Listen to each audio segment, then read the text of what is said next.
السلام علیکم ورحمۃ اللہ وبرکاتہ۔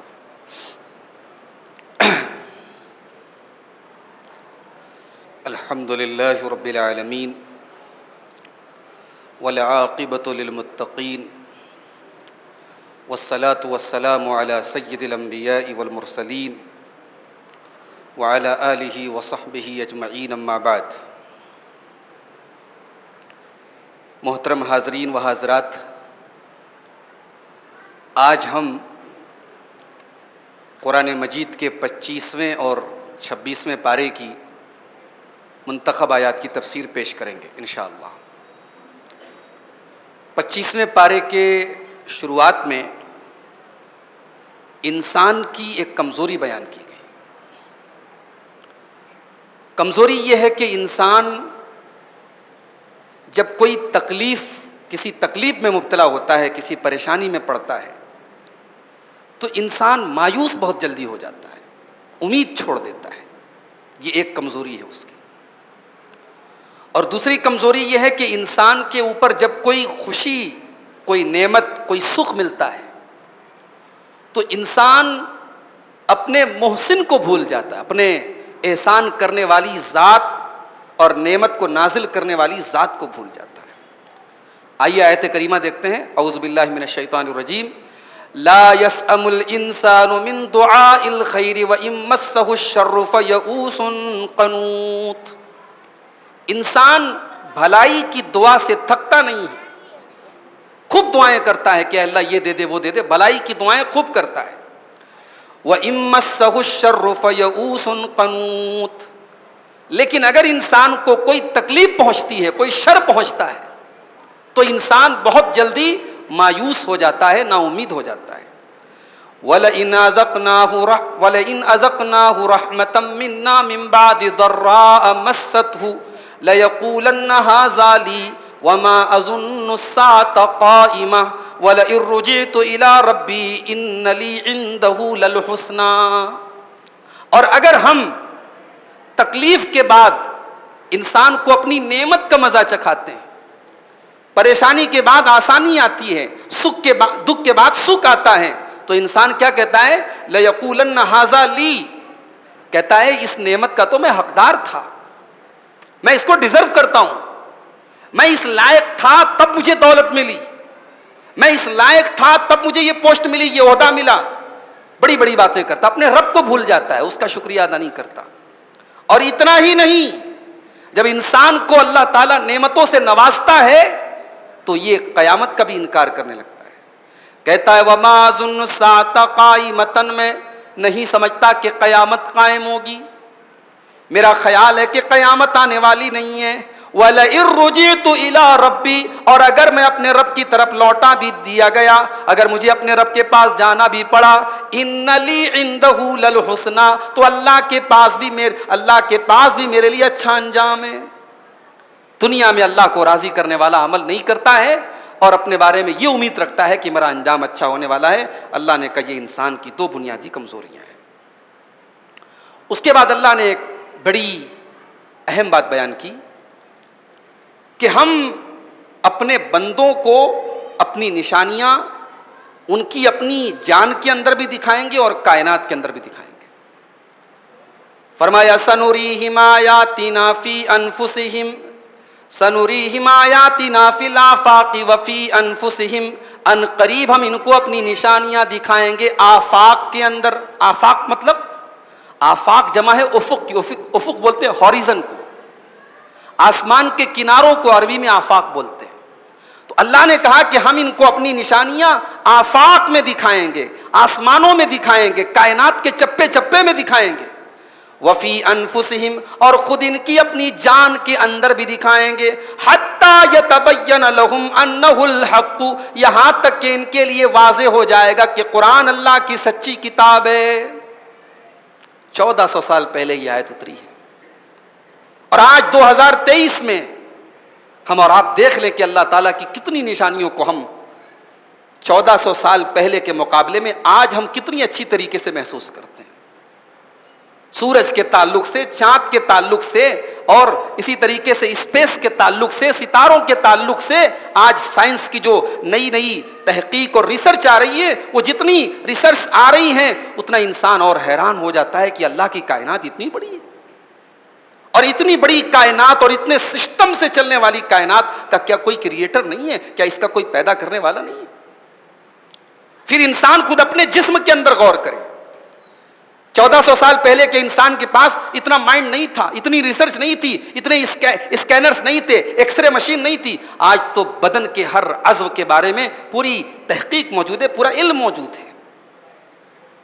بچے کی پیدائش جو ہوتی ہے اس علم کو کہتے ہیں ایمبریولوجی کا علم، جس کو اردو میں کہتے ہیں علم الجنین، یعنی بچہ جو پیدا ہوتا ہے ماں کے پیٹ میں، اس کے اوپر جو مختلف اسٹیج آتے ہیں۔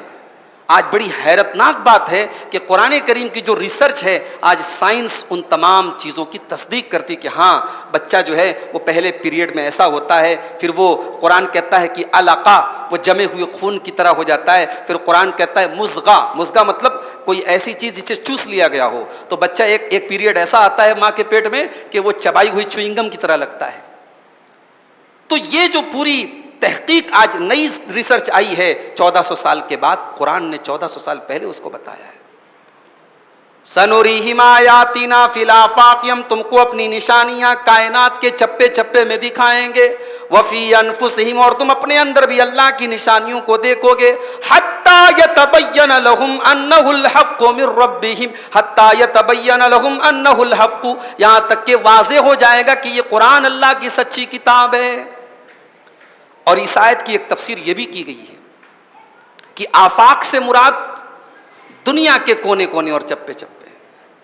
اے محمد صلی اللہ علیہ وسلم، آج اس وقت مکہ کے اندر آپ کا اسلام اور آپ کا دین اور آپ کی باتیں ماننے والے مٹھی بھر لوگ ہیں، مگر ان قریب ہم دکھائیں گے کہ کائنات کے چپے چپے میں آپ کا دین پہنچے گا۔ اور خود ان مکہ کے کافروں کے اندر بھی ہم اپنی بہت ساری نشانیاں دکھائیں گے۔ کوئی سوچ سکتا تھا کہ عمر ابن خطاب جیسا انسان اسلام کا اتنا کٹر دشمن اور وہ اللہ کے رسول کا اتنا جلیل القدر صحابی بن جائے گا؟ کوئی سوچ سکتا تھا کہ غزوہ احد میں اپنی ٹیکنک سے اور اپنی تدبیر سے مسلمانوں کی جیتی ہوئی جنگ کو ہار میں بدلنے والے خالد بن ولید اللہ کی تلوار بن جائیں گے؟ کوئی سوچ سکتا تھا؟ کوئی سوچ سکتا تھا کہ شراب کے نشے میں دھت رہنے والے حضرت حمزہ رضی اللہ تعالیٰ عنہ اسلام کے بے باک سپاہی بن جائیں گے؟ اللہ کہہ رہا ہے کہ ہم تمہارے اندر بھی اپنی نشانیاں دکھائیں گے، تمہارے دلوں کو پلٹ دیں گے۔ جو آج اسلام کے دشمن ہیں، کل وہ اسلام کا سپورٹ کرنے والے اور اسلام کے لیے جان اور مال کی قربانی پیش کرنے والے بنیں گے۔ اس کے بعد ایک آیت آتی ہے جس میں اللہ تعالیٰ نے اپنی صفات کے بارے میں ایک اصول بیان کیا ہے۔ فرمایا لیس کمثلہ شیء، اللہ کے جیسی کوئی چیز نہیں ہے، وَهُوَ السَّمِيعُ الْبَصِيرُ، اور اللہ تعالیٰ سننے والا بھی ہے، دیکھنے والا بھی ہے۔ یہ آیت کریمہ ہمارے لیے ایک اصول طے کرتی ہے۔ اللہ تعالیٰ کی صفات کے سلسلے میں اس آیت کو ہم ایک پرنسپل بنا سکتے ہیں، ایک اصول بنا سکتے ہیں۔ کیا اصول ہے؟ کہ اللہ تعالیٰ کی جتنی صفات قرآن و حدیث میں آئی ہے، ہم ان تمام صفات کو اللہ تعالیٰ کے لیے ثابت مانتے ہیں، ہم ان کی تحریف نہیں کرتے۔ بہت سارے گمراہ فرقوں نے اللہ تعالیٰ کی صفات کی تحریف کی۔ مثال کے طور پر قرآن میں آیا کہ اللہ تعالیٰ کا ہاتھ ہے، انہوں نے کہا صاحب یہ کیسے ہو سکتا ہے کہ اللہ تعالیٰ کا ہاتھ ہو؟ قرآن کے اندر لفظ آیا ہے ید، اللہ کے لیے ید مانے ہاتھ۔ انہوں نے کہا صاحب یہ نہیں ہو سکتا، اللہ تعالیٰ کا ہاتھ نہیں ہو، اللہ تعالیٰ کا ہاتھ مان لیں گے تو نعوذ باللہ اللہ کا جسم ماننا پڑے گا۔ تو انہوں نے اب اس ہاتھ کی تحریف کر دی، اس کے مطلب کو بدل ڈالا۔ اب اللہ کے نبی حدیث میں کہتے ہیں اس اللہ کی قسم جس کے ہاتھ میں میری جان ہے۔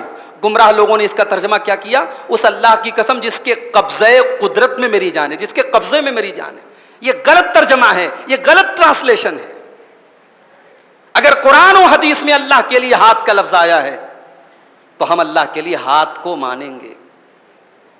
اگر قرآن کہتا ہے حضرت موسیٰ علیہ السلام سے اللہ نے فرمایا وَلِتُصْنَعَ عَلَىٰ عَيْنِي، اے موسیٰ علیہ السلام آپ ہماری آنکھوں کے سامنے پلیں گے۔ اگر اللہ کے لیے آنکھ کا لفظ آیا ہے تو ہم مانتے ہیں کہ اللہ کی آنکھ بھی ہے۔ اگر حدیث میں اللہ تعالیٰ کے لیے قدم کا لفظ آیا، اللہ کے نبی فرماتے جب جہنم کے اندر جہنمی بھر جائیں گے اور جہنم کہے گی کہ اور حل بھی مزید کچھ اور ہے، رب العالمین اپنا قدم رکھے گا جہنم میں، تو ہم مانتے ہیں کہ اللہ تعالیٰ کا قدم ہے۔ سن کر کے عجیب لگ رہا ہے نا، اللہ کا ہاتھ ہے، اللہ کی آنکھ ہے، اللہ کا قدم ہے، لیکن اللہ کا قدم ہمارے قدم کے جیسا نہیں ہے، اللہ کا ہاتھ ہمارے ہاتھ کے جیسا نہیں ہے، اللہ کی آنکھ ہماری آنکھ کے جیسی نہیں ہے۔ لیس کمثلہ شیء، اللہ کے جیسا کوئی نہیں ہے۔ ہم اللہ کی کسی صفت کو اس کے بندوں کے ساتھ، اس کی مخلوق کے ساتھ ہم کمپیئر نہیں کرتے، میچ نہیں کرتے، لیکن ہم وہو السمیع البصیر، اللہ کو دیکھنے، بھئی ہم بھی دیکھتے ہیں، اللہ بھی دیکھتا ہے، لیکن کیا ہمارا دیکھنا اللہ کے دیکھنے کے جیسا ہے؟ ہمارا سننا اللہ کے سننے کے جیسا ہے؟ نہیں۔ تو یہ آیت کریمہ اس کو یاد کر لیجئے، یہ اصول طے کرتی ہے جو ہمارا عقیدہ ہے اللہ کی صفات کے بارے میں، کہ اللہ کی ہم تمام صفات کو مانتے ہیں جو اللہ نے اپنے لیے قرآن میں ثابت کی ہے یا نبی نے حدیثوں میں ثابت کی ہے، مگر ہم نہ تو اس کے اندر تحریف کرتے ہیں، نہ کسی بندے کے ساتھ یا اللہ کی کسی مخلوق کے ساتھ ہم اس کو کمپیئر کرتے ہیں یا اس کے جیسا ہم قرار دیتے ہیں۔ اس کے بعد اللہ نے فرمایا کہ اے نبی، آپ کو جو دین دیا گیا یہ کوئی نیا دین نہیں ہے، شریعتیں الگ الگ آئیں۔ موسیٰ علیہ السلام کی شریعت میں کوئی چیز حلال تھی، عیسیٰ علیہ السلام کی شریعت، ابراہیم علیہ السلام کی شریعت میں کوئی چیز حلال تھی، آگے چل کر کے وہ حرام ہو گئی، یا موسیٰ علیہ السلام کی شریعت میں کوئی چیز حرام تھی، امت محمدیہ کے اندر وہ حلال ہو گئی۔ یہ تو ہوا ہے، مگر پرنسپلز نہیں بدلے ہیں، اصول نہیں بدلے ہیں۔ عقیدے کی جو بنیادیں ہیں، اللہ کو ماننا ہے، فرشتوں کو ماننا ہے، کتابوں کو ماننا ہے، تقدیر کو ماننا ہے، یہ جو اصول ہیں یہ سارے نبیوں کے یہاں سیم تھے۔ اللہ نے فرمایا شرع لکم من الدین ما وصى به نوحا، اے نبی ہم نے آپ کو وہی دین دیا ہے جو دین ہم نے نوح علیہ السلام کو دیا ہے، والذی اوحینا الیک، اور اسی دین کو ہم نے آپ کی طرف بھی بھیجا ہے، وما وصینا بہ ابراہیم، اور اسی دین کی وصیت ہم نے ابراہیم کو بھی کی تھی، وموسیٰ وعیسیٰ، اور موسیٰ کو بھی وہی دین دیا تھا، عیسیٰ کو بھی وہی دین دیا تھا، ان اقیموا الدین ولا تتفرقوا فیہ، اور سارے نبیوں کو ہم نے یہی پیغام دیا تھا کہ اللہ کے دین کو قائم کرو، اللہ کی توحید کو قائم کرو، اور دین کے اندر تفرقہ نہ ڈالو، دین کے اندر جھگڑے نہ کرو۔ سارے نبیوں کے یہ چیز کامن تھی، سارے نبی امت کو یونائٹڈ کرنے کے لیے آئے تھے، امت کے اندر یونٹی پیدا کرنے کے لیے آئے تھے، جھگڑا کرنے کا کسی نے حکم نہیں دیا۔ اور آج دیکھ لو سارے نبیوں کی قوموں میں جھگڑا، عیسائیوں کے یہاں بھی بہت بڑے جھگڑے ہیں، ان کے یہاں کیتھولک الگ ہیں، پروٹسٹنٹ الگ ہیں، یہودیوں کے یہاں دنیا بھر کے فرقے، پھر ہم مسلمانوں میں اتنا اختلاف ہے کہ مت پوچھیے، جبکہ سارے نبیوں نے اپنی اپنی امت کو یہی پیغام دیا تھا کہ دین کو قائم کرو، اللہ کی توحید پر آ جاؤ، اللہ کے دین پر آ جاؤ، اور تفرقہ نہ کرو، جھگڑے نہ کرو۔ تو یہ بیسک چیز تھی جو سارے نبیوں کے یہاں کامن تھی۔ اس کے بعد اللہ نے فرمایا کہ اللہ تبارک و تعالیٰ نے شریعت کو نازل کیا، حلال کیا ہے حرام کیا اللہ نے بیان کر دیا۔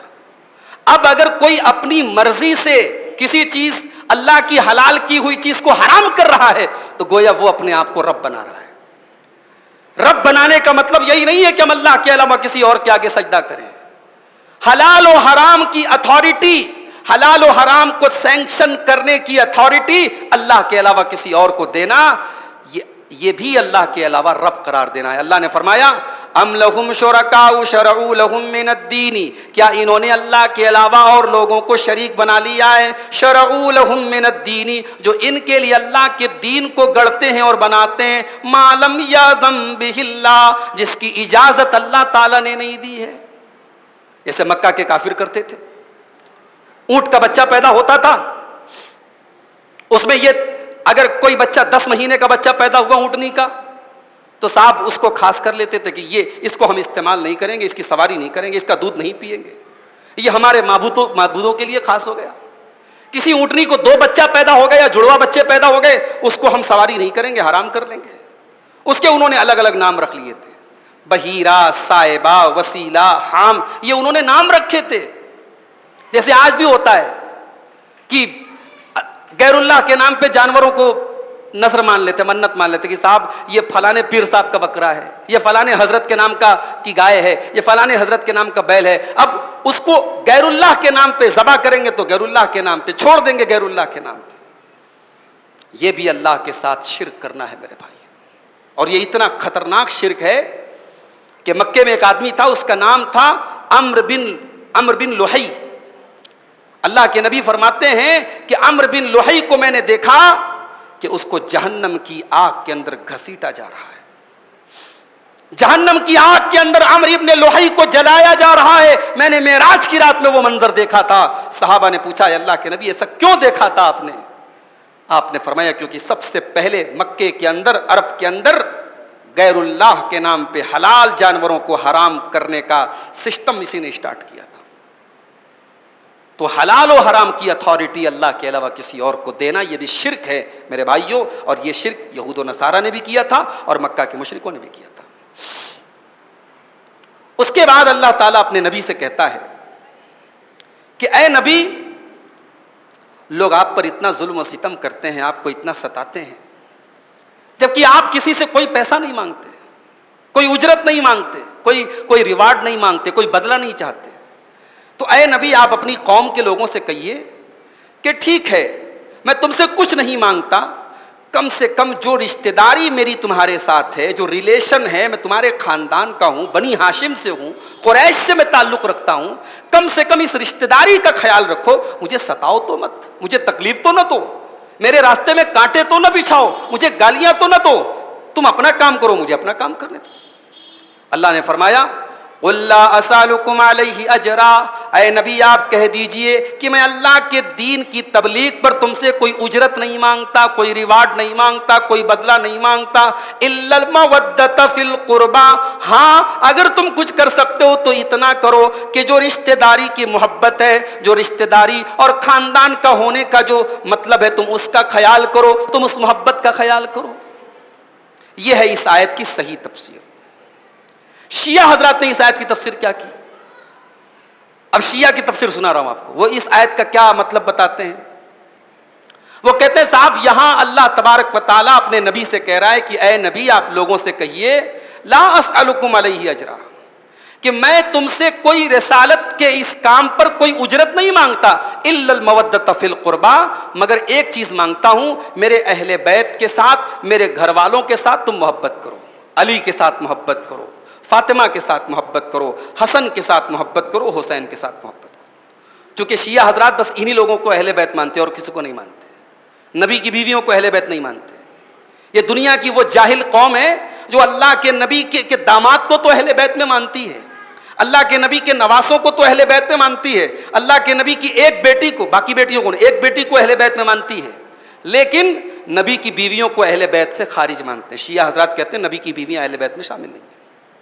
میں آپ کو بتا چکا ہوں 22ویں پارے کی تفسیر کے دوران کہ یہ تو کامن سینس کے خلاف بات ہے بھائی صاحب, کامن سینس کے خلاف بات ہے. اگر آپ کے گھر میں شادی کا کارڈ آئے اور شادی کے کارڈ پہ لکھا ہو کہ you are invited with family, آپ داماد کو لے کے پہنچ جائیں, آپ بیٹی کو لے کے پہنچ جائیں, آپ نواسے کو لے کے پہنچ جائیں اور بیوی کو گھر میں چھوڑ دیں, تو لوگ کہیں گے کہ کائے کی فیملی لے کے آئے بھائی آپ.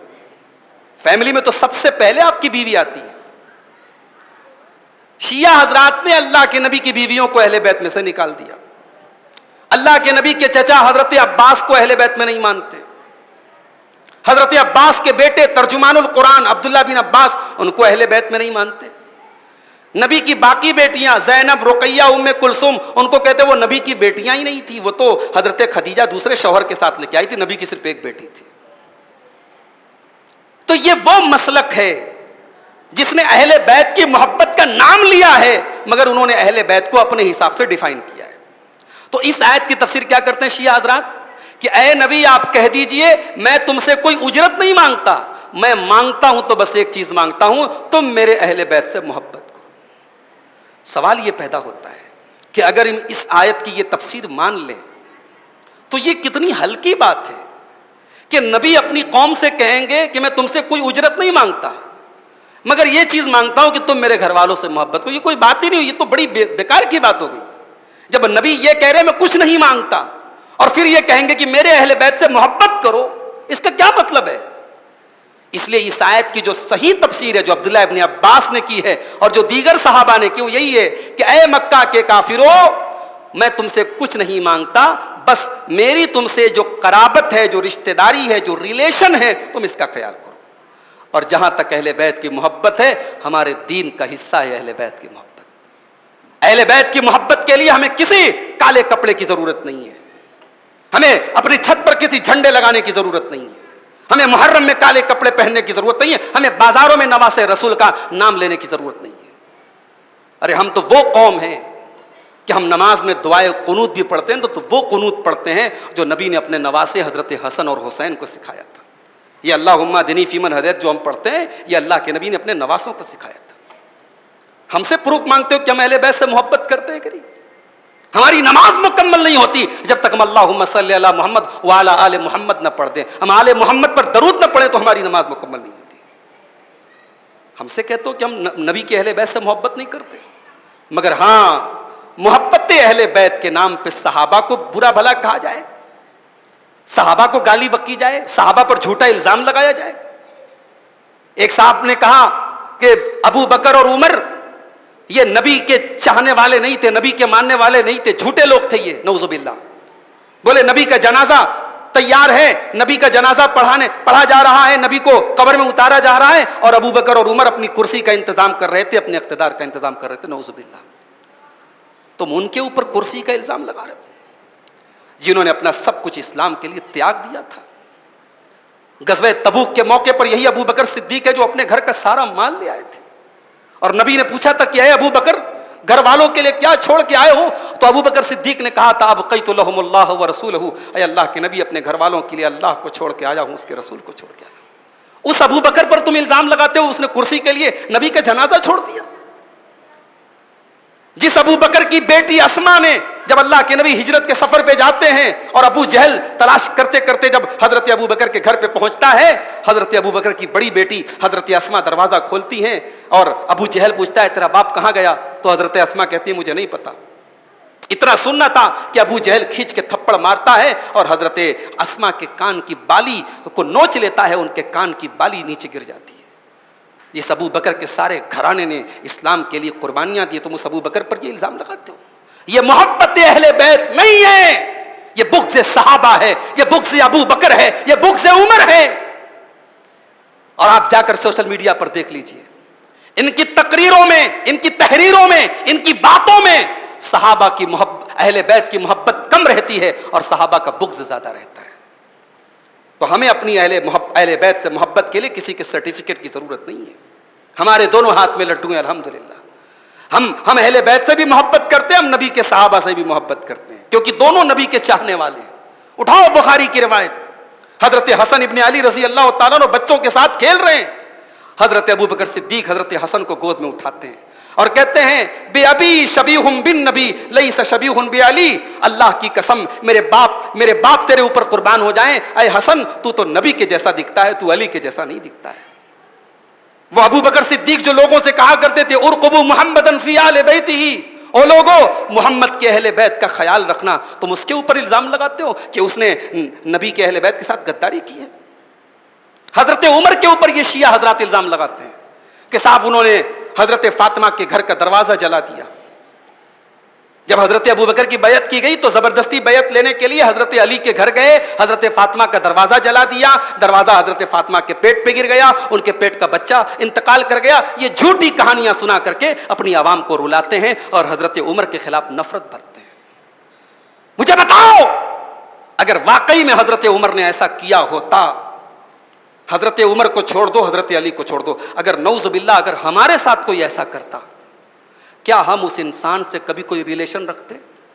اگر حضرت عمر نے حضرت فاطمہ کے گھر کا دروازہ جلایا ہوتا اور وہ دروازہ حضرت فاطمہ کے پیٹ پہ گرا ہوتا اور ان کے پیٹ کا بچہ انتقال کیا ہوتا، تو بعد میں وہی علی اپنی بیٹی ام کلثوم کی شادی حضرت عمر سے کرتے۔ تو شیعہ کی کتابوں میں بھی لکھا ہے کہ حضرت علی نے داماد بنایا تھا حضرت عمر کو، حضرت عمر نے بیٹی مانگی تھی کہ میں چاہتا ہوں کہ نبی کی ایک نواسی میرے گھر میں بھی آ جائے تاکہ نبی کے ساتھ میری بھی قرابت جڑ جائے۔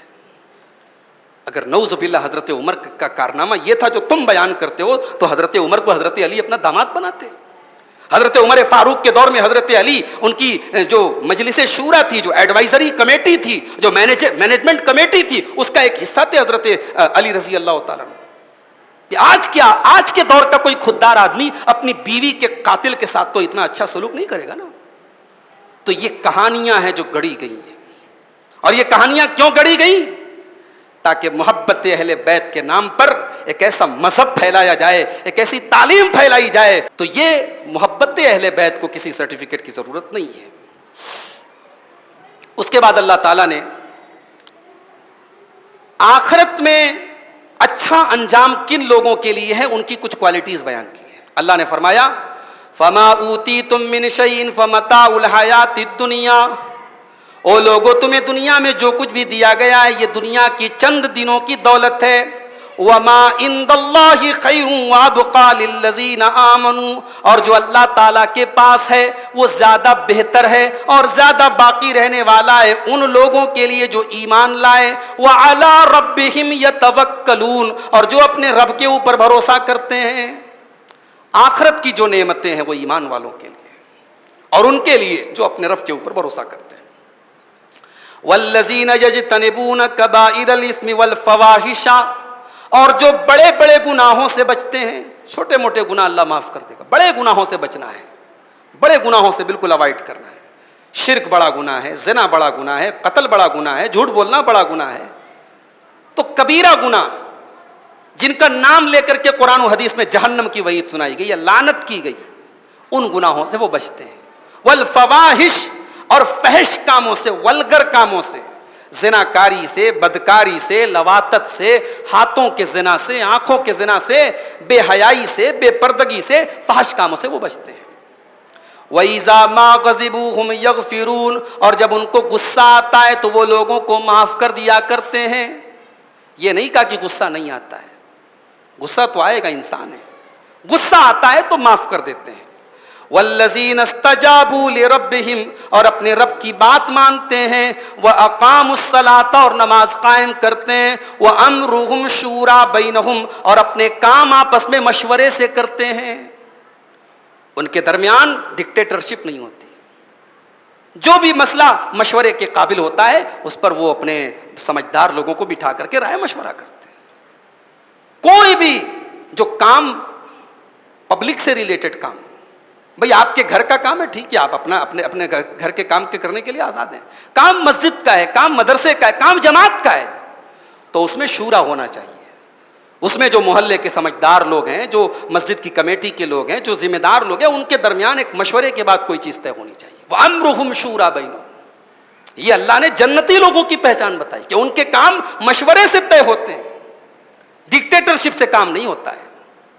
اس کے بعد فرمایا وَمِمَّا رَزَقْنَاهُمْ يُنْفِقُونَ، اور ہم نے جو رزق دیا اس میں سے وہ اللہ کی راہ میں خرچ کرتے ہیں۔ کنڈلی مار کے بیٹھ نہیں جاتے ہیں کہ صاحب مال ہے، مال ہے، مال کب تک مال ہے تیرا؟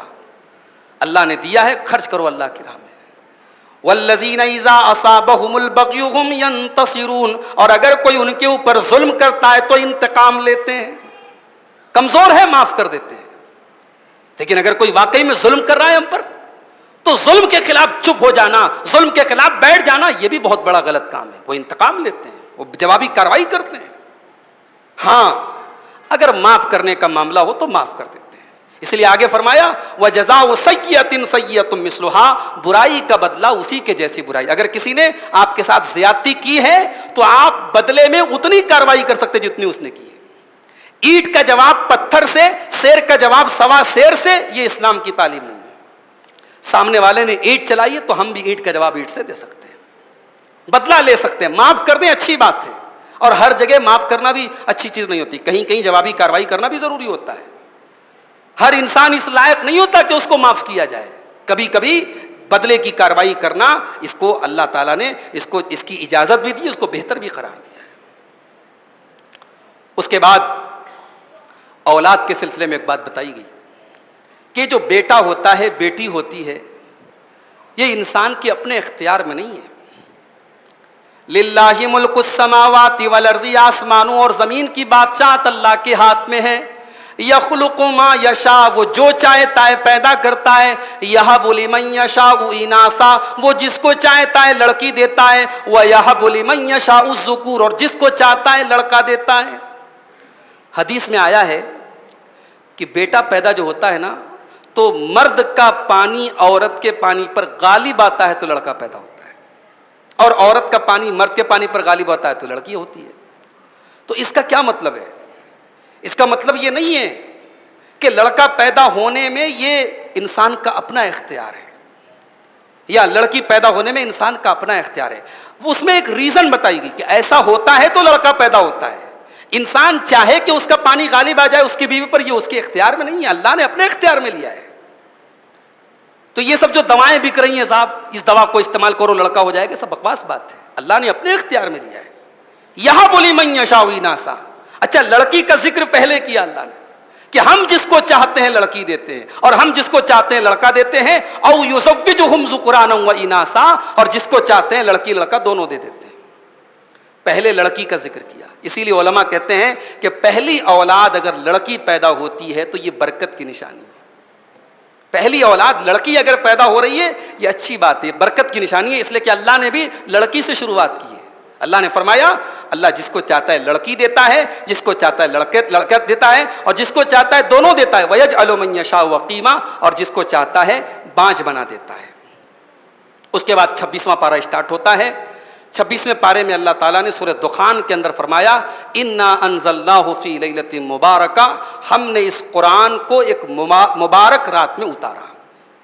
بعض لوگ کہتے ہیں یہاں مبارک رات سے مراد شب برات ہے، 15 شعبان کی رات ہے، یہ بالکل غلط بات ہے، اس لیے کہ جب قرآن کے 30ویں پارے میں وہ آیت موجود ہے کہ اِنَّا أَنزَلْنَاهُ فِي لَيْلَةِ الْقَدْرِ، ہم نے قرآن کو لیلۃ القدر میں اتارا، تو قرآن کی ایک آیت دوسری آیت کی تفسیر کر رہی ہے۔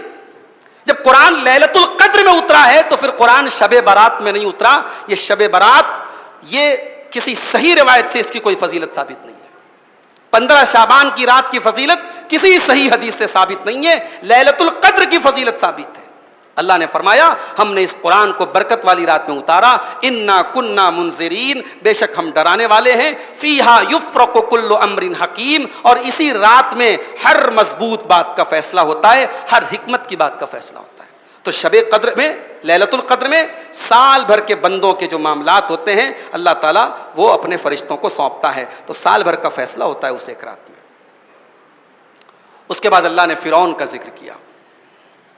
جب فرعون ڈوب گیا، فرعون کا پورا لشکر ڈوب گیا، تو اللہ تعالیٰ نے اس کے اوپر ایک ریمارک کیا، کمنٹ کیا۔ اللہ نے فرمایا کم ترکوا من جنات وعیون وزروع ومقام کریم ونعمت کانوا فیہا فاکہین کذالک وأورثناها قوما آخرین۔ او لوگو ذرا دیکھو، فرعون کو ہم نے ختم کر دیا، اور فرعون کے محل میں اور فرعون کے چشموں میں اور فرعون کے باغات میں ہم نے دوسروں کو وارث بنا دیا۔ محل وہی ہے، باغات وہی ہیں، چشمے وہی ہیں، لیکن آج فرعون وہاں رہنے والا نہیں ہے، فرعون کا وارث ہم نے دوسروں کو بنا دیا۔ انسان پراپرٹی بناتا ہے، زمین جائیداد بناتا ہے، کتنے دن تک اس میں رہتا ہے، اس کا وارث کوئی اور ہوتا ہے۔ پھر یہ بھی ضروری نہیں کہ ہماری اولاد وارث ہو۔ بھائی بڑے بڑے بادشاہ تھے، حیدرآباد کا نظام تھا، اس کے محل میں کیا نظام کی اولاد رہتی ہے؟ دلی کا لال قلعہ مغلوں نے بنایا، کیا لال قلعہ میں آج مغل رہتے ہیں؟ نہیں، بنانے والے چلے جاتے ہیں، ان کی اولادیں کٹورا پکڑ کر کے بھیک مانگنے لگتی ہیں۔ اس لیے انسان کو اس دنیا کے محل کی نہیں، آخرت کے محل کی تیاری کرنی چاہیے۔ اللہ نے کہا دیکھ لو انجام فرعون کا، فرعون کے چشمے، فرعون کے محل، فرعون کے باغات، آج کوئی وہاں رہنے والا نہیں ہے، اور رہنے والے آئیں گے بھی تو دوسرے لوگ آئیں گے۔ اور جب فرعون مرا ہے اللہ کہتا فما بکت علیہم السماء والارض، نہ آسمان رویا ہے نہ زمین روئی ہے۔ فرعون کے مرنے پر نہ آسمان سے رونے کی آواز آئی نہ زمین سے رونے کی آواز آئی۔ کیا مطلب؟ فرعون نے کوئی نیکی نہیں کی تھی، نیکی کرتا تو نیکیاں روتی جو اللہ کی طرف جاتی ہیں، وہ نیکیاں روتی کے نیکی کرنے والا چلا گیا۔ نہ زمین روئی، زمین کے لوگوں نے بھی خوشی کا اظہار کیا، چلو مرا، قصہ تمام ہوا، خس کم جہاں پاک، کام تمام ہوا، لوگوں نے سکون کی سانس لی۔ تو ایک موت وہ ہوتی ہے کہ جب انسان مرتا ہے تو لوگ افسوس کرتے ہیں کہ بڑا نیک آدمی چلا گیا، غریبوں کا مسیحا چلا گیا، یتیموں کا ماوا چلا گیا، لوگوں کے کام آنے والا چلا گیا۔ فرعون کے اندر تو ایسی کوئی چیز نہیں تھی۔ اللہ نے فرمایا نہ زمین روئی نہ آسمان رویا۔ تو موت ہے، زندگی ایسی بناؤ میرے بھائیوں کہ مرنے کے بعد زمین روئے اور آسمان روئے۔ یہ سبق ہے اس آیت کا کہ فرعون کی جیسی موت مت مرو کہ فرعون کی موت پر نہ زمین روئی نہ آسمان رویا۔ موت ایسی ہو کہ زمین کی آنکھوں سے آنسو آ جائے، موت کی آنکھوں سے آنسو آ جائے۔ اس کے بعد زقوم کا ذکر کیا گیا۔ میں بتا چکا ہوں کہ زقوم ایک درخت کا نام ہے، اور یہ درخت جو ہے یہ صرف جہنم میں ملے گا، یہ دنیا میں کہیں نہیں ملے گا۔ اور زقوم نام کا یہ درخت جہنمیوں کا کھانا ہوگا۔ اللہ نے فرمایا ان شجرۃ الزقوم طعام الاثیم کالمہل یغلی فی البطون۔ زقوم کا درخت یہ گنہگاروں کا کھانا ہوگا، اور یہ پیٹ میں جانے کے بعد تلچھٹ کی طرح کھولے گا، کغلی الحمیم۔ تلچھٹ جانتے ہیں؟ برتن اور کڑھائی کے نیچے کا جو تیل ہوتا ہے نا، وہ ذرا سا بھی آپ گیس کا چولہا آن کریں گے فوراً کھولنے لگے گا۔ تو جو تلچھٹ کی طرح کھولے گا، یہ پھل ان کے پیٹ میں جا کر کے تلچھٹ کی طرح کھولے گا، کغلی الحمیم، جیسے کھولتا ہوا پانی ہوتا ہے اس کی طرح وہ کھولے گا۔ یعنی اس کو کھا کر کے ان کا اور برا حال ہوگا، وہ بیچارے بھوک سے بے حال ہوں گے، پریشان پیاس سے بے حال ہوں گے، اور پھر زقوم کھانے کے بعد ان کے پیٹ کا اور برا حال ہو جائے گا۔ اس کے بعد اللہ نے فرمایا کہ اپنی خواہشات کی پیروی کرنے والے دنیا کے سب سے بڑے گمراہ لوگ ہیں۔ اگر کوئی انسان اپنی خواہشات کی پیروی کرتا ہے، جو اس کے دل میں آتا ہے، جو اس کے دماغ میں آتا ہے، اس کے حساب سے چلتا ہے، وہ شریعت کو اپنے گھر کی لونڈی سمجھتا ہے۔ کتنے لوگ تراویح کی نماز نہیں پڑھتے؟ پوچھو کیوں نہیں پڑھتے صاحب؟ بولے تراویح کی نماز کوئی فرض تھوڑی ہے بھائی، ہماری مرضی ہے۔ وہ حقیقت میں یہ بول رہے تراویح کوئی نماز ہی نہیں ہے۔ اور بعض ایسے بھی لوگ پیدا ہو گئے ہیں، ایک صاحب کو سن رہا تھا، ان کا ویڈیو آیا، انہوں نے کہا یہ تراویح نام کی تو کوئی نماز ہی نہیں نبی کے دور میں۔ تو یہ وہ لوگ ہیں نا جو شریعت کو اپنے گھر کی لونڈی سمجھتے ہیں۔ علم کچھ نہیں ہے، پڑھا کچھ نہیں ہے، نہ قرآن کا علم ہے نہ حدیث کا علم ہے، لیکن وہ یہ طے کر رہے ہیں، یہ ڈیفائن کر رہے ہیں کہ یہ چیز صحیح ہے کہ یہ چیز غلط ہے۔ تو شریعت کو اپنے گھر کی لونڈی مت بنائیے میرے بھائی، اپنے خواہشات کی پیروی مت کیجیے۔ شریعت نام ہے اللہ اور اس کے رسول کی پیروی کا، شریعت اپنی خواہشات، اپنی اچھاؤں اور اپنی ڈیزائرز کی پیروی کا نام نہیں ہے۔ اللہ نے فرمایا افرأیت من اتخذ الہہ ہوا، اے نبی کیا آپ نے اس انسان کو دیکھا جس نے اپنی خواہشات کو اپنا معبود بنا لیا ہے؟ وَأَضَلَّهُ اللَّهُ عَلَىٰ عِلْمٍ، اور علم کے باوجود اللہ تعالیٰ نے اس کو گمراہ کر دیا ہے۔ وَخَتَمَ عَلَىٰ سَمْعِهِ وَقَلْبِهِ، اس کے کانوں کے اوپر اور اس کے دل کے اوپر اللہ نے مہر لگا دی ہے۔ وَجَعَلَ عَلَىٰ بَصَرِهِ غِشَاوَةً، اور اللہ نے اس کی آنکھوں پر پردہ ڈال دیا ہے۔ فَمَن يَهْدِيهِ مِن بَعْدِ اللَّهِ، ایسے انسان کو اللہ کے بعد کون ہدایت دے سکتا ہے؟ جو انسان اپنی خواہشات کو اپنا معبود بنا لے، اس کو اللہ کے بعد کوئی ہدایت نہیں دے سکتا۔ اس کے بعد قیامت کا ایک نقشہ کھینچا گیا۔ قیامت کے دن تمام کے تمام لوگ گھٹنوں کے بل گر جائیں گے، خوف کا یہ عالم ہوگا، دہشت کا یہ عالم ہوگا۔ وَتَرَىٰ كُلَّ أُمَّةٍ جَاثِيَةً، قیامت کے دن ہر امت کو تم دیکھو گے کہ وہ اپنے گھٹنوں کے بل پڑی ہوگی۔ کل امت تدعا الی کتابہا، اور ہر امت کو بلایا جائے گا اس کی کتاب کی طرف۔ الیوم تجزون ما کنتم تعملون، اور کہا جائے گا کہ آج تم کو وہی بدلہ دیا جائے گا جو تم عمل کرتے تھے۔ آپ کی کتاب جو کہہ رہی ہے، آپ کی آنسر بک جو کہہ رہی ہے، آپ کی زندگی بھر کا ریکارڈ جو کہہ رہا ہے، اسی کے حساب سے آپ کو بدلہ دیا جائے گا۔ ھذا کتابنا ینطق علیکم بالحق انا کنا نستنسخ ما کنتم تعملون۔ میرے بندو یہ ہماری کتاب ہے، یہ ہماری کتاب ہے، یہ تمہارے زندگی بھر کا ریکارڈ ہے، یہ تمہارے کرتوتوں کا ریکارڈ ہے، یہ جھوٹ نہیں بولتا، یہ بالکل سچ بول رہا ہے۔ تم دنیا میں جو کچھ بھی کیا کرتے تھے ہم سب کو ریکارڈ کیا کرتے تھے، سب کو لکھا کرتے تھے۔ تو یہ مت سمجھیے کہ اللہ ہمارے اعمال سے غافل ہے۔ اللہ کا کیمرہ 24/7 آن ہے، اللہ کا کیمرہ سب ریکارڈ کر رہا ہے۔ اللہ کا کیمرہ وہ دنیا کے ہائی ریزولوشن کیمراز بھی اس کے آگے فیل ہے۔ دنیا کا کیمرہ انسان کا بنایا ہوا کیمرہ ہے، فیل ہو سکتا ہے، اس کی فائل کرپٹ ہو سکتی ہے، اس کا سسٹم بیٹھ سکتا ہے، دنیا کے کیمروں کے وائر ٹوٹ سکتے ہیں۔ لیکن وہ کیمرہ جو اللہ نے ہم سب کے اوپر فٹ کیا ہے، اس کیمرے کا سسٹم کبھی فیل ہونے والا نہیں ہے۔ وہ کیمرہ ہمارے دل کی دھڑکنوں کو بھی ریکارڈ کر رہا ہے، ہمارے دل میں، ہمارے دماغ میں کیا چل رہا ہے، اللہ کا کیمرہ اس کو بھی ریکارڈ کر رہا ہے۔ اللہ نے فرمایا انا کننا نستنسخ ما کنتم تعملون، تم جو بھی عمل کر رہے ہو ہم سب ریکارڈ کر رہے ہیں۔ اس کے بعد شرک کرنے والوں کی حقیقت بیان کی۔ کس کو پکارتے ہو تم؟ جو اللہ کے پاس چلے گئے، جس کو تم آج مشکل کشا کہتے ہو، انہوں نے بھی اپنی ماں کے پیٹ میں، اگر انہوں نے سانسیں لی تھی اپنی ماں کے پیٹ میں، وہ سانسیں چلانے والا اللہ تھا۔ جس کو تم غوث اعظم کہتے ہو، انہوں نے بھی 9 مہینے اپنی ماں کے پیٹ میں اللہ رب العالمین نے ان کو آکسیجن پہنچایا تھا۔ جن کو تم غریب نواز کہتے ہو، انہیں بھی زندگی میں روزی روٹی کے لیے اللہ کے آگے ہاتھ پھیلانا پڑا تھا۔ اللہ نے فرمایا وَمَنْ أَضَلُّ مِمَّنْ يَدْعُو مِن دُونِ اللَّهِ مَن لَّا يَسْتَجِيبُ لَهُ إِلَىٰ يَوْمِ الْقِيَامَةِ وَهُمْ عَن دُعَائِهِمْ غَافِلُونَ۔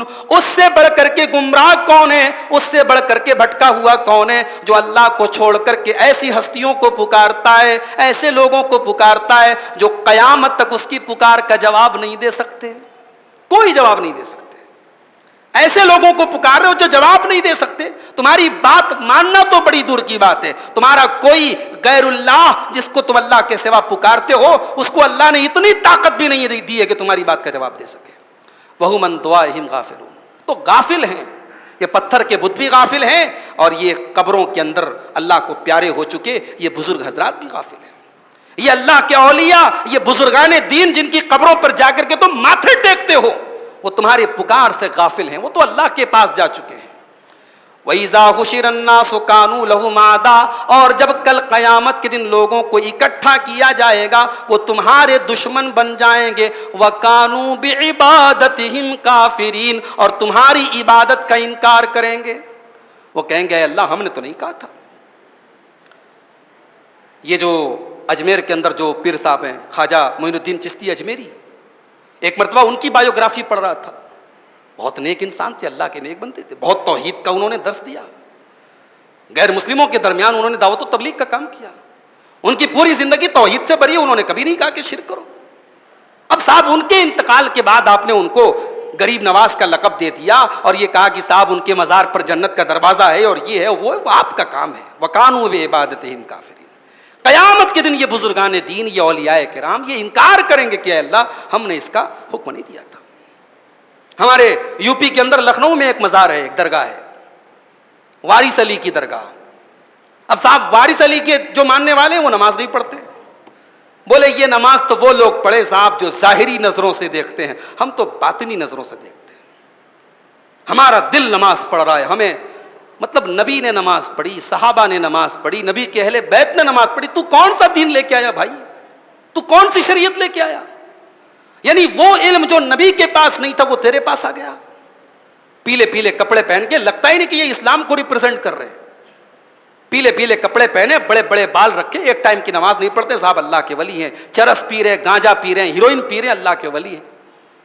اللہ کے ولی ایسے نہیں ہوتے، اللہ کے ولی وہ ہوتے ہیں جن کی زندگی میں تقوی ہوتا ہے، جو نبی کا پیروکار ہوتا ہے، جو نبی کی اتباع کرتا ہے، جس کی داڑھی نبی کی سنت کے مطابق، جس کا چہرہ نبی کی سنت کے مطابق، جس کا سونا نبی کی سنت کے مطابق، جس کی نمازیں نبی کی سنت کے مطابق، جس کا کاروبار نبی کی سنت کے مطابق۔ میں کہتا ہوں کہ ہر وہ انسان جو قرآن و حدیث پر زندگی، قرآن و حدیث کے مطابق چلتا ہے، ہر وہ انسان اللہ کا ولی ہے۔ کبھی کبھی لوگ کہتے ہیں کہ وہابیوں کے یہاں کوئی ولی نہیں ہوتا، میں کہتا ہوں جو سچ مچ وہابی بن جائے، جو سچ مچ اہل حدیث بن جائے، اس سے بڑا اللہ کا کوئی ولی نہیں ہے۔ ولی کس کو کہتے ہیں؟ ولی اس کو تھوڑی کہتے جو ہوا میں اڑنے لگے، جو آگ پہ چلنے لگے، جو پانی میں راستہ بنا لے، اس کو ولی نہیں کہتے ہیں۔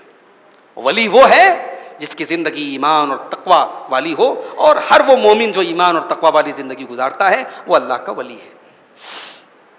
اس کے بعد اللہ نے فرمایا کہ ہم نے انسان کو حکم دیا کہ اپنے ماں باپ کے ساتھ اچھا سلوک کرے۔ وَوَصَّيْنَا الْإِنسَانَ بِوَالِدَيْهِ إِحْسَانًا، ہم نے انسان کو حکم دیا کہ اپنے ماں باپ کے ساتھ احسان کر۔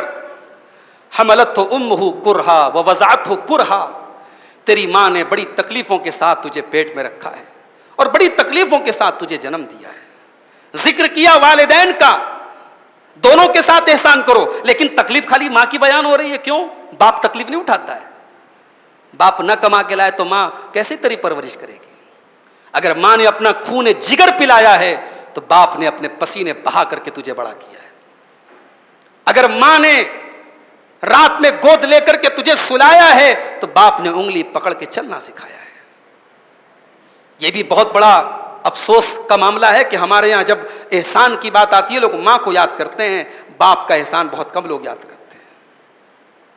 انسان یہ بات یاد رکھے کہ اس کی ترقی کے ہر راستے میں اس کے باپ کا بہت بڑا رول ہوتا ہے. لیکن ہاں, ماں کی قربانی زیادہ ہے, اس میں کوئی شک نہیں ہے. اس لیے اللہ نے ماں کو ہائی لائٹ کیا کہ یاد کر تیری ماں کو کہ اس نے تکلیفوں کے ساتھ تجھے پیٹ میں رکھا اور تکلیفوں کے ساتھ تجھے جنم دیا. اس لیے ماں کا حق زیادہ ہے, ماں کا حق زیادہ ہے. ماں کو تکلیف پہنچانا باپ کو تکلیف پہنچانے کے مقابلے میں زیادہ بڑا گناہ ہے. دونوں کو تکلیف پہنچانا غلط ہے, لیکن ماں کا حق زیادہ ہے. اس کے بعد فرمایا وَحَمْلُهُ وَفِصَالُهُ 30 شهرا. بچے کے حمل کا پیریڈ اور دودھ پلانے کا پیریڈ دونوں ٹوٹل 30 مہینے کا پیریڈ ہے. اب یہاں 30 مہینہ کہا گیا, اور دوسری جگہ اللہ نے فرمایا کہ بچے کے دودھ چھڑانے کا پیریڈ 2 سال ہے. اب 30 مہینے میں سے 2 سال نکال دو تو بچہ 6 مہینہ. اس سے علماء نے یہ دلیل پکڑی ہے کہ حمل کا منیمم پیریڈ 6 مہینہ ہے. اگر 6 مہینے کا بچہ ہے تو وہ بالکل صحیح ہے. یہ حمل کی اقل یعنی سب سے کم جو مدت ہے وہ 6 مہینے. 6 مہینے سے کم کا حمل نہیں ہونا چاہیے. اس کے بعد فرمایا کہ حتی اذا بلغ اشدہ, جب بچہ جوان ہوتا ہے, جب انسان جوان ہوتا ہے, وہ بلغ 40 سنۃ, اور 40 سال کا ہو جاتا ہے. قال, تب اس کے بعد وہ دعا کرتا ہے رب اوزعنی ان اشکر نعمتک التی انعمت علی والدی. اے میرے رب تو مجھے توفیق دے کہ میں تیری نعمت کا شکر ادا کروں جو نعمت تو نے میرے اوپر کی اور میرے ماں باپ پر کی. سوال یہ ہے کہ اس دعا کو 40 سال کے بعد کیوں کرتا ہے؟ کیونکہ 40 سال کا جو عمر ہے نا, وہ میچیورٹی کی عمر ہے. انسان میچیور ہو جاتا ہے. اسی لیے بعض لوگ کہتے ہیں کہ جو 40 سال تک نہ سدھرے وہ کبھی نہیں سدھر سکتا. جو 40 سال کے بعد بھی شراب پی رہا ہے نا, بہت مشکل ہے اس کا شراب چھوڑنا. جو 40 سال کے بعد بھی لڑکیوں کے چکر میں پڑا رہتا ہے, اس کا مرتے دم تک سدھرنا بہت مشکل کام ہے. یہ 40 سال یعنی اب وہ عمر نہیں ہے کہ انسان یہ کہتے صاحب میں بہک گیا, میں جذبات میں آ گیا. یہ جذبات کی عمر نہیں, یہ میچیورٹی کی عمر ہے. یہ اب آپ پختہ ہو گئے, شادی شدہ ہو گئے, بال بچے والے ہو گئے, اچھا برا سمجھنے والے ہو گئے. اب آپ یہ نہیں کہہ سکتے صاحب جذبات میں بہ گئے تھے. نہیں, 40 سال میچیورٹی کی عمر ہے. اللہ نے کہا جب انسان 40 سال کا ہو جائے تو یہ دعا پڑھے. اس لیے جو 40 سال کے ہو چکے ہیں ان کو یہ دعا خاص طور سے پڑھنی چاہیے. اور کیا دعا ہے, رب اوزعنی ان اشکر نعمتک التی انعمت علی. پروردگار مجھے توفیق دے کہ جو نعمت تو نے مجھے دی ہے میں اس کا شکر. میں 40 سال کا ہو گیا ہے اللہ, زندگی سیٹ ہو گئی, کاروبار کر لیا, نوکری کر لیا, بیوی ہے, بچے ہیں. اے اللہ اس زندگی کے لیے میں تیرا شکریہ ادا کرتا ہوں. وعلی والدی, اور اے اللہ جو نعمت تو نے میرے ماں باپ کو دی. اب ظاہر ہے اگر انسان 40 سال کا ہو گیا تو اس کے ماں باپ کے لیے بھی بہت بڑی بات ہے. بچے کا 40 سال کا ہو جانا یہ ماں باپ کی بھی تو کامیابی ہے کہ ان کا بچہ اتنا بڑا ہو گیا, بیوی بچوں والا ہو گیا. تو اے اللہ جو نعمت تو نے مجھے دی اور میرے ماں باپ کو دی, اور اگر انسان یہ دعا کر رہا ہے اس کا مطلب کہ نیک ہے. تو اولاد کا نیک ہونا یہ بھی تو والدین کے لیے بہت بڑی نعمت ہے. تو بندہ کہہ رہا ہے کہ اے اللہ جو نعمت تو نے مجھ کو دی اور میرے ماں باپ کو دی, اس نعمت پر میں تیرا شکریہ ادا کروں تو اس کی توفیق دے. اس کے بعد کہتا ہے وَأَنْ أَعْمَلَ صَالِحًا تَرْضَاهُ, اور اے اللہ تو مجھے توفیق دے کہ میں وہ نیک عمل کروں جس سے تو راضی ہو جائے.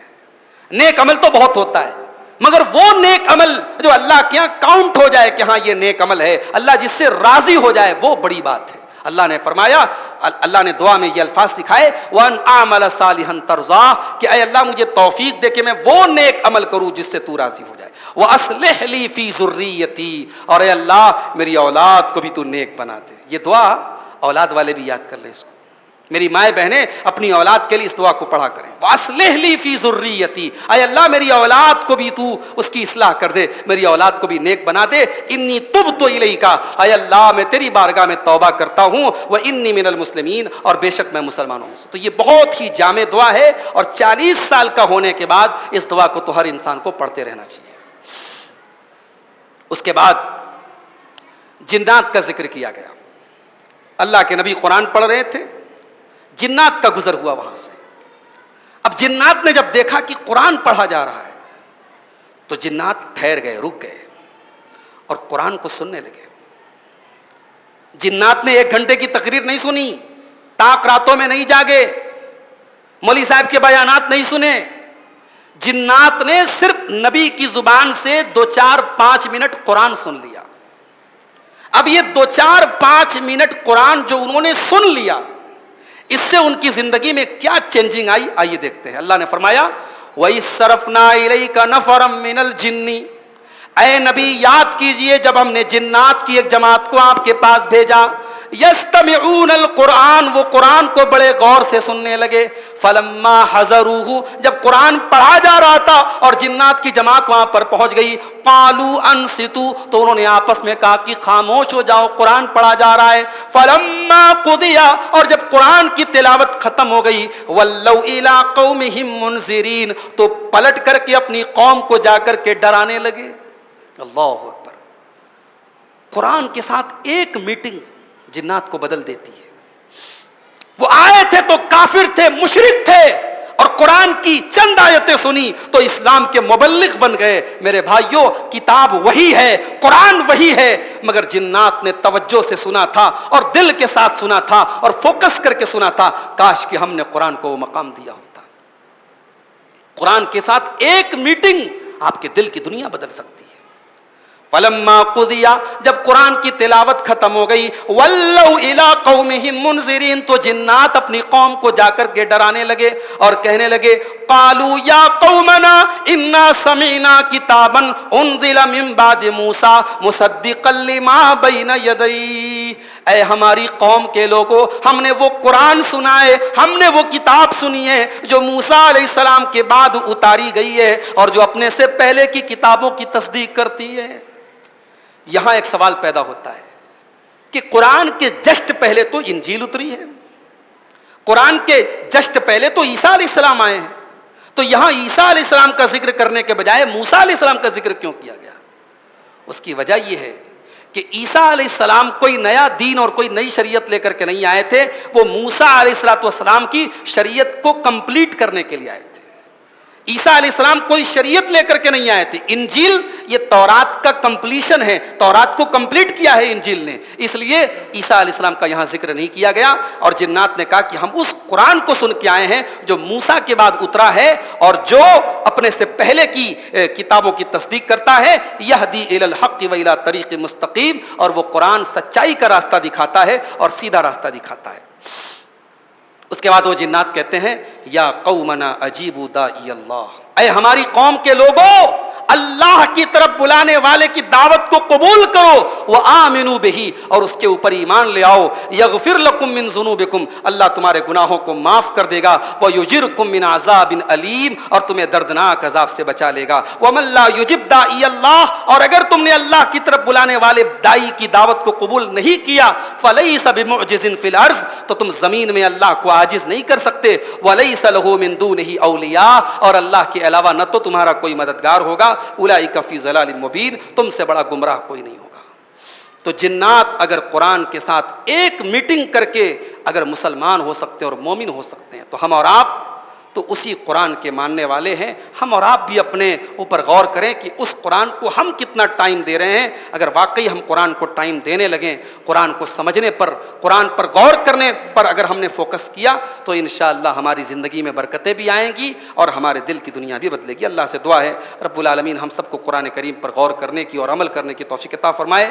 جو یہ بالکل آخری پڑاؤ ہم اب پہنچ چکے ہیں, 26 پارے ہو چکے ہیں. اب انشاءاللہ 2 درس باقی ہے تفسیر کا, 27 اور 28 اور 29 اور 30. ہم 2 درس میں انشاءاللہ تفسیر کو مکمل کریں گے. ہمارے وہ سامعین اور سامعات جو تمام شروع سے لے کر کے اب تک تفسیر کے درس میں شامل ہوتے رہے ہیں, ہم اللہ سے دعا کرتے ہیں خاص طور سے ان کے حق میں کہ اللہ ان کی اس کوشش کو قبول کرے, اور آئندہ رمضان کے بعد بھی اللہ تعالیٰ تھوڑا تھوڑا کر کے ہمیں قرآن کی تفسیر کو پڑھنے کی توفیق دے, اور قرآن کو اللہ تعالیٰ ہماری زندگیوں میں نافذ کر دے اور ہمیں قرآن پر عمل کرنے کی توفیق عطا فرمائے.